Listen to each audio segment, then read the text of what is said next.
I would say it's as realistic a prospect as it's ever been in PNG. If you go back 10 or more years ago, the game in that country was in a state of disarray and there was a big battle going on in the courts over who actually ran the game. But things have changed dramatically since then, particularly with the birth of the PNG Hunters, the team that plays in the second-tier competition in Queensland here in Australia. They actually won that competition back in 2017, and there have been a number of players who've come through that team who've gone on to do extremely well in the NRL, not least Justin Olam at Melbourne Storm, who was voted one of the top players of the season last season. So they put a lot of groundwork in there, and they've also organised the structures back in PNG. They have a very successful domestic competition, which has got bigger over the last few years, and the management structure has basically stayed in place for a prolonged period of time, which in PNG is very unusual. So I would suggest that they've got the groundwork done, and it's a question now what they do over the next 3, 4, 5 years. They say they could have a team ready by 2025,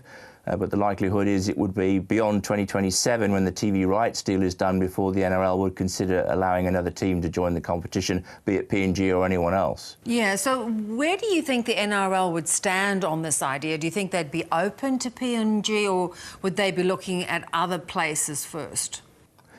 That's an interesting one. I mean, the idea of PNG being in the NRL has been floated on and off for a number of years now. If you go back to the last World Cup, for example, there were a number of the pundits who are ex-NRL stars in their own right who were saying it's high time PNG was given a go. They were crediting them with some tremendous performances in the World Cup, and the national team has risen to number 5 on the world now, with another World Cup coming up later this year. So I would suggest that it's becoming an increasingly attractive prospect for the NRL, because PNG, after all, is rugby league mad. It's the national sport. It's the only country in the world where that is the case.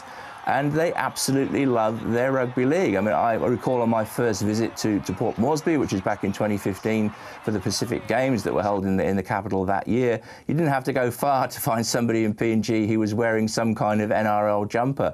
The fan support will be huge, the passion for the game will be huge, and there's also an enormous amount of talent in the country, which, if tapped in an NRL way, I think would quickly rise to the top. I think they could pose a real threat. We've seen political tensions, Richard, in the Pacific recently. The Solomon Islands pact with China, a lot of pressure on Australia to build more meaningful relationships in the Pacific. Do you think this kind of sporting link between Australia and PNG could be helpful? Well, I would suggest if you're looking for an answer to that question, I would wind the clock back to the last election campaign here in Australia, because at that point it was official Labor Party policy to back a bid by PNG to join the NRL. That initiative came from the New South Wales Labor Party, and it was picked up at National Conference prior to that election. So it would appear that unless Labor have changed their tack over the last 3 years, they would definitely be on board for this idea. And for that very reason, they think it would be a marvellous act of soft diplomacy to give the people of PNG something they've always wanted, their own team in the NRL. And if you look at what the Pacific Oz Sports Organisation has done in recent times, they put money into, for example, the Kaiviti Silktails, the rugby league team that comes from Fiji. They're currently playing in the New South Wales second-tier competition. And perhaps the biggest success of all, Fijiana, the women's rugby union team from Fiji, who've just won the Super W Championship over here in Australia and beat all the Australian teams, and in great style, and they could not have done that without Australian money that allowed them to come here in the first place. Yeah. So how popular would a decision like this be in Papua New Guinea? Oh, the country would go crazy. It's as simple as that. They would adore it. I mean, look no further than State of Origin. And every year when State of Origin is played over here in Australia, in Papua New Guinea, you take sides. You're either a blue New South Wales or a maroon Queensland. You know, there's no half measures, and unfortunately, sometimes there are a few, shall we say, wild incidents that happen in Papua New Guinea on the back of State of Origin, but it shows the passion that exists. And when the Australian Prime Minister's 13 has played in Papua New Guinea, the ground is always packed. You literally have people hanging from the rafters, trees, wherever they can get a view of the game. So the passion is undeniable, and I think it could be one of the biggest things that's ever happened to PNG if the NRL were to grant them a place. Yeah. All right, so what would the next steps have to be? What's the next phase of this development?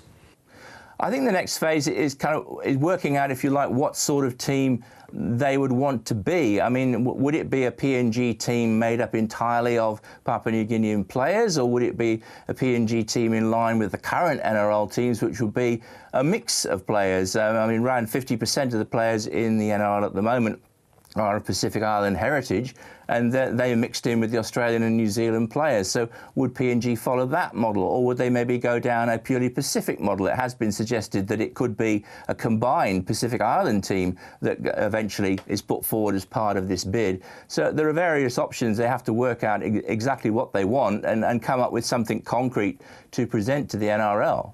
Great to talk, Richard. Thanks so much. My pleasure, Bev.